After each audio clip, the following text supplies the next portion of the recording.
Good morning all. Welcome to లక్ష్యం defence academy YouTube channel.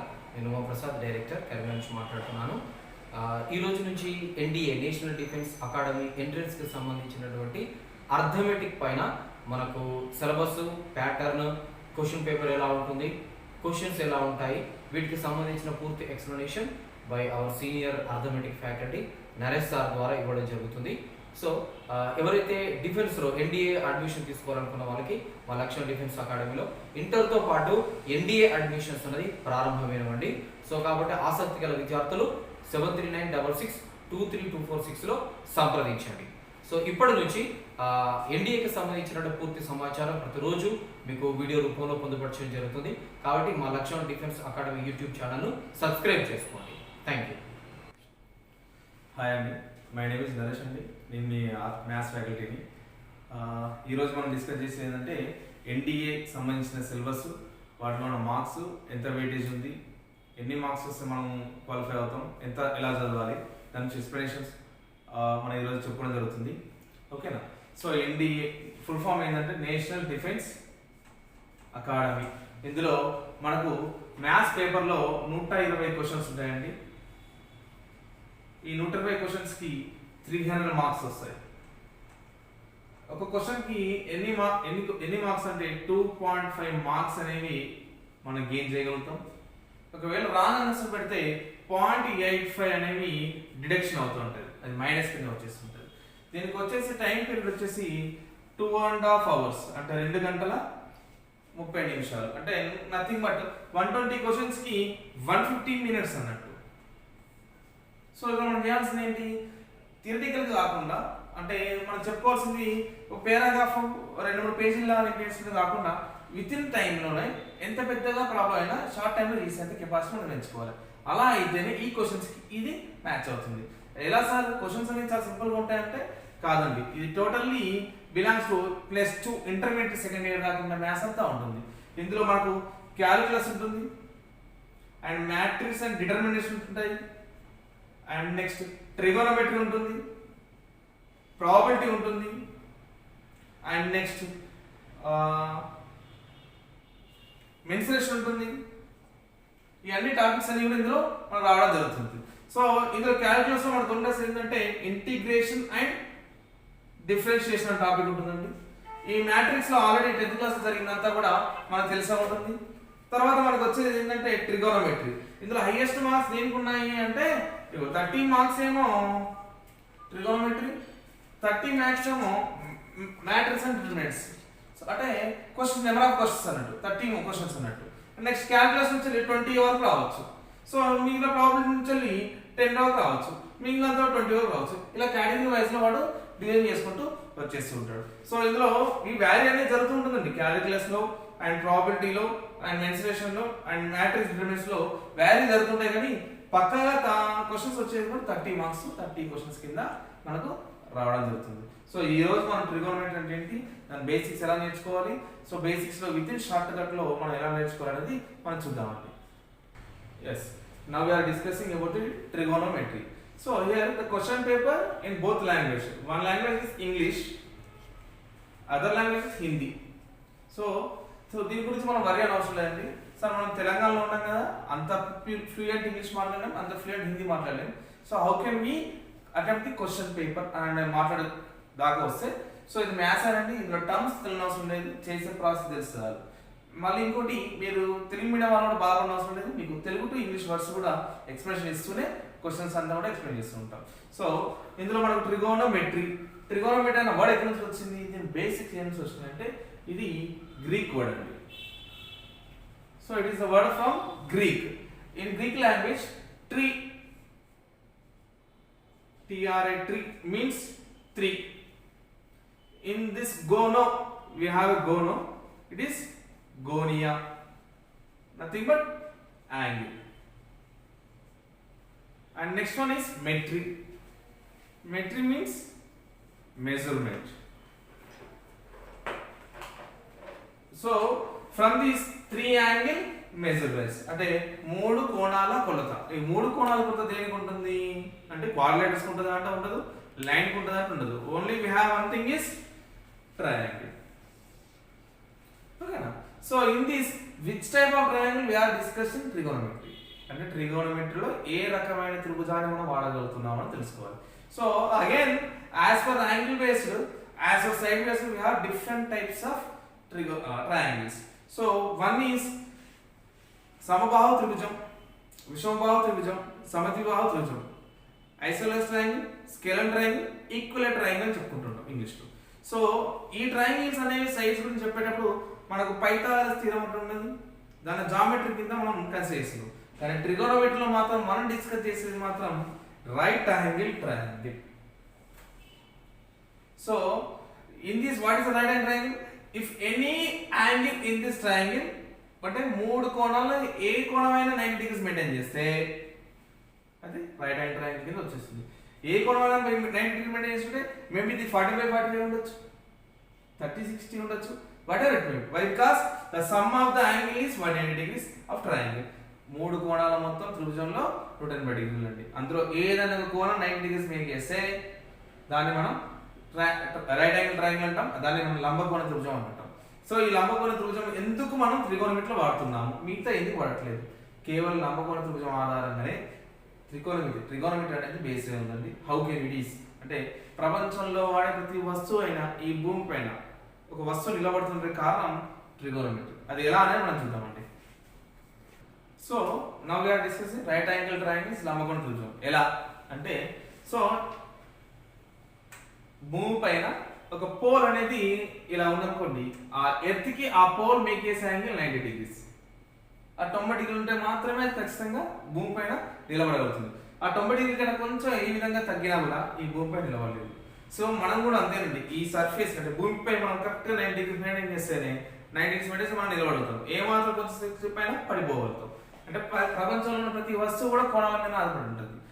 ఇది first thing. ఇంకొకటి ఏంటంటే ల్యాడర్ అండి. ల్యాడర్ అంటే నిచ్చెన. ఇప్పుడు వాల్కి ఎందుకున్నాం, ఇది ఒక వాల్ అనుకుందాం, ఈ వాల్కి మనం వైట్ వాషింగ్ చేయాలి, పెయింటింగ్ చేయాలనుకున్నాం. అప్పుడు ల్యాడర్ ఎలా చేస్తాం, అడ్జస్ట్ చేస్తూ ఉంటాం ఇలా. ఆ ల్యాడర్ ఎలా అడ్జస్ట్ చేస్తుంటాం, సర్ఫేస్ అడ్జస్ట్ చేస్తుంటాం. ఆ ల్యాడర్ ఆ వాల్ కి మధ్యలో ఉండే యాంగిల్ ఎంత ఉండాలి అంటే 90 degrees ఉండాలి. అంటే ఈ వాల్ ఈ సర్ఫేస్ అంటే ఎర్త్ కి ఖచ్చితంగా 90 degrees మెయింటైన్ చేస్తుండాలి. ఈ మిగతా అడ్జస్ట్ చేస్తూ వస్తుంటాం. అంటే ప్రతి వస్తువు కూడా యాంగిల్ బేస్ తో పనిచేస్తుంటది. ఇది ఫస్ట్ థింగ్. ఇదంతా మీకు 10th క్లాస్ అని తెలుస్తూ ఉంటుంది. ఇంకోటి తెలియాల్సింది ఏంటంటే first angle of elevation. Second thing ఏంటంటే యాంగిల్ ఆఫ్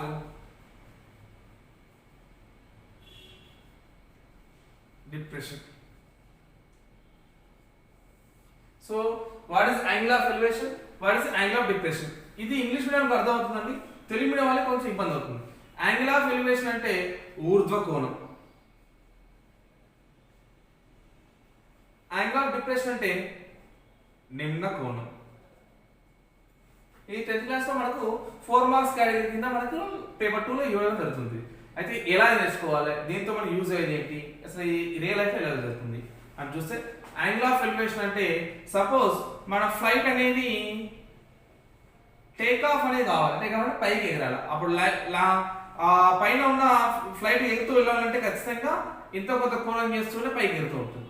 ఇలా పైకి ఎగిరే దాన్ని యాంగిల్ ఆఫ్ ఎలివేషన్ అంటారు. అంటే ఫ్లైట్ టేక్ ఆఫ్ అనేది మనం యాంగిల్ ఆఫ్ ఎలివేషన్ అంటుంటాం. ఫ్లైట్ అంటే టేక్ ఆఫ్ తీసుకోవాలంటే ఖచ్చితంగా యాంగిల్ మేక్ చేయాలి. ఆ యాంగిల్ మేక్ చేసేదాన్ని యాంగిల్ ఆఫ్ ఎలివేషన్ అంటుంటాం. ఎగ్జాంపుల్ ఫ్లైట్ అని చెప్పాను. అదే man standing on the earth and observing the top of the pole, pole top observe చేశారు అనుకోండి, ఆ మ్యాన్ మేక్ చేసే angle at the eye side is known as the angle of elevation. అంటే ఒక వస్తువుని, ఏదైనా ఒక వస్తువుని తనకన్నా ఎక్కువ ఎత్తులో ఉన్నప్పుడు చూసే కోణాన్ని ఏర్పడే దాన్ని ఊర్ధ్వ కోణం అంటుంటాడు. ఇది angle of elevation. Flight take off అయినా ల్యాండింగ్ వచ్చేస్తుంటుంది. అంటే వెళ్ళిన ఫ్లైట్ పైన ఉండదు కదా, మళ్ళీ కిందికి వచ్చేస్తుంది. అది కిందికి ల్యాండ్ అవ్వాలంటే సమ్ యాంగిల్ తోనే కిందికి రావడం జరుగుతుంది. అంటే యాంగిల్ తో కొంచెం కిందికి వస్తుంది కదండి, కిందికి వస్తే ఏర్పడే యాంగిల్ ఏమంటారంటే డిప్రెషన్ అంటుంటాడు, అంటే నిమ్న కోణం అంటాడు. అంటే ఇక్కడ మళ్ళీ కన్సిడర్ చేసుకోవాలా, ఏ man standing on the root or top of the building and observing the root of the tree and the angle making at line of sight is known as the angle of depression. అంటే తనకన్నా తక్కువ ఎత్తులో ఉన్నప్పుడు ఒక వ్యక్తి చూసే ఏర్పడే కోణాన్ని యాంగిల్ ఆఫ్ డిప్రెషన్ అంటాడు, నిమ్న కోణం అంటాడు. ఇది మెయిన్ బేసిక్ 2 థింగ్స్ అండి. సో ఈ ఎస్ఎస్సి స్టాండర్డ్ లో మనం నేర్చుకునే ఈ లెవెల్ నుంచి ఇంటర్మీడియట్ స్టాండర్డ్ నుంచి ఇంప్రూవ్మెంట్ జరుగుతూ ఉంటుంది. ఆ ఇంప్రూవ్మెంట్ స్టాండర్డ్ ఎలా తీసుకోవాలి ఏంటంటే ముందు బేసిక్స్ అనేది తెలుస్తూ ఉండాలి. సో ఇది మనం నేర్చుకోవాల్సిన angle of elevation, angle of depression. ఇది 4 మార్క్స్ కింద వచ్చేస్తుంది. ఇదే క్వశ్చన్ ని మనల్ని కాంపిటేటివ్ ఎగ్జామ్స్ లో అడుగుతుంటే 1 మార్క్ కింద అడుగుతుంటాడు. సో వీటన్నిటి కూడా ఏం తెలియాలి, ఏం చేయాలంటే మనకు sine theta, cos theta, tan theta, sec theta, cosec theta and cot theta, ఈ 6 యాంగిల్స్ తెలుసు రావాలి. ఈ 6 ఫీట్ గురించి 0, 30, 45, 60, 90 ఇక్కడ దాకా తెలుసు రావాలి. ఇది తెలిస్తే దాని తర్వాత స్టాండర్డ్ లో మనం నేర్చుకోవాల్సింది 180 ఎలా వస్తుంది, 270 ఎలా వస్తుంది అనేసి మన ఇంటర్మీడియట్ సెకండ్ ఇయర్ లో మనం అడగడం జరుగుతుంటాడు. ఫస్ట్ ఇయర్ లో వస్తుంది, సెకండ్ ఇయర్ లో కొంచెం డెప్త్ గా రావడం జరుగుతుంది. సో ఇవన్నీ తెలియాలంటే మనం ముందుగా మనకు యాంగిల్స్ ఎలా తెలుసుకోవాలి అని తెలుసుకోవాలి. ఓకే అండి. ఎస్. సో ఇప్పుడు మనం నేర్చుకోవాల్సింది ఏంటంటే యాంగిల్స్ ఏంటంటే నేర్చుకోవాలి. ఆ యాంగిల్స్ లో ఏంటి, ఫస్ట్ సైన్, నెక్స్ట్ కాస్, ఆ నెక్స్ట్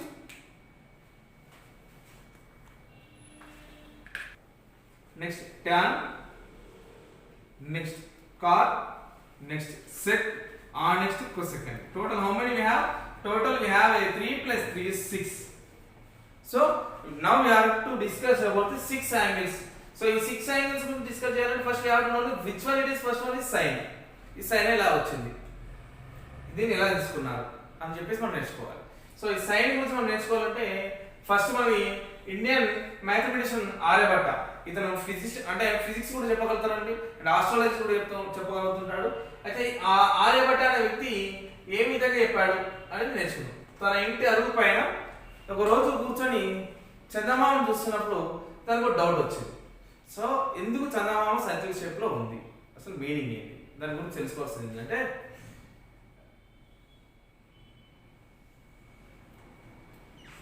ఈ చందమామ చుట్టూ ఏర్పడే యాంగిల్ అంటే 2 చార్ట్స్ ఇంటర్సెక్ట్ అయినప్పుడు యాంగిల్ అనేది ఏర్పడుతూ ఉంటుంది.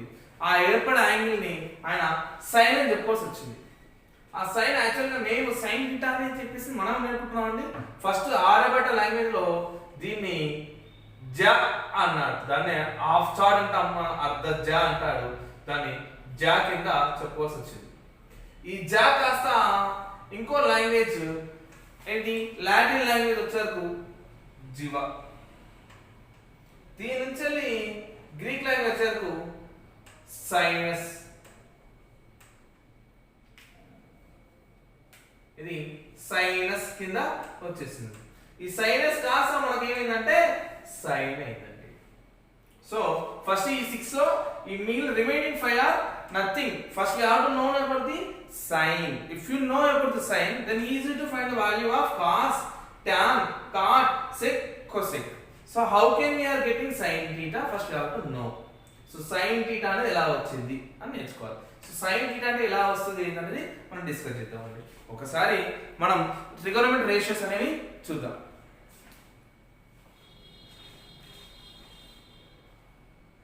Yes. First we have to know about the sin theta. Already I told you people, the sin is a name from the half chart we call is jiva, ja. So from the ja, from it is translated to Latin, it is become as a sinus. Yeah. So sinus, the name called as a sin theta. Sin actually. Theta is known as an angle. So sin theta, how it is becomes?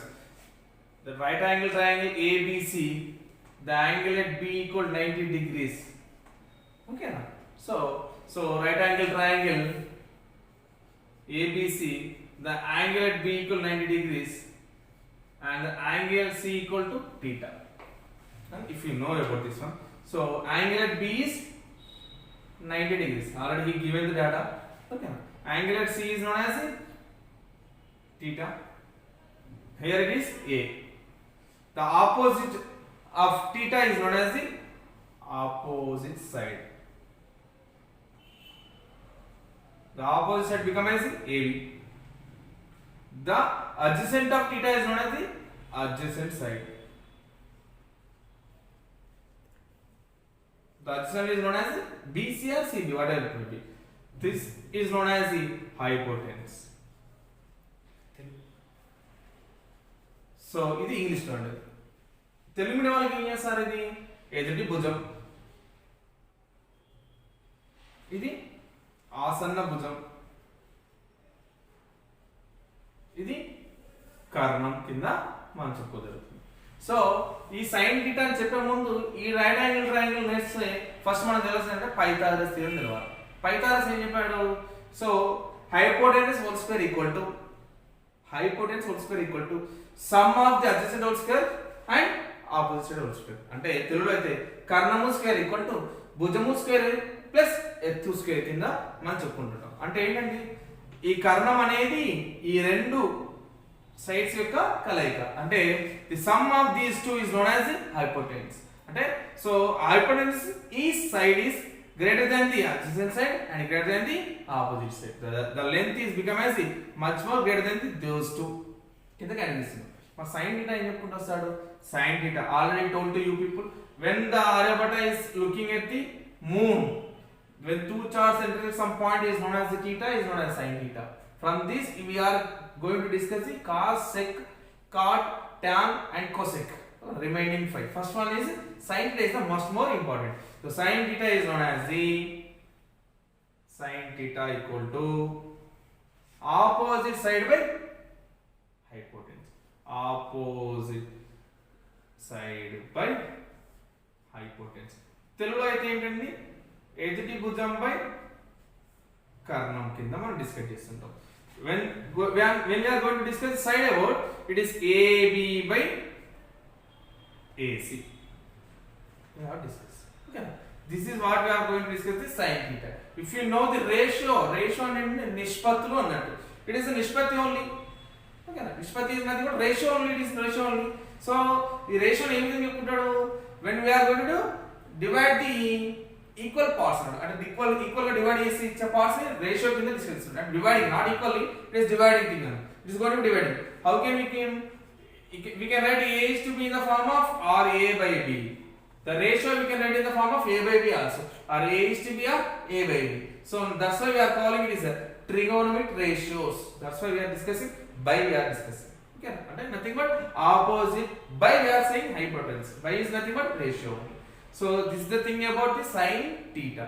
Let's we have to discuss about the remaining cos, tan, sec, cosec. And remaining 5 we have to discuss. Okay.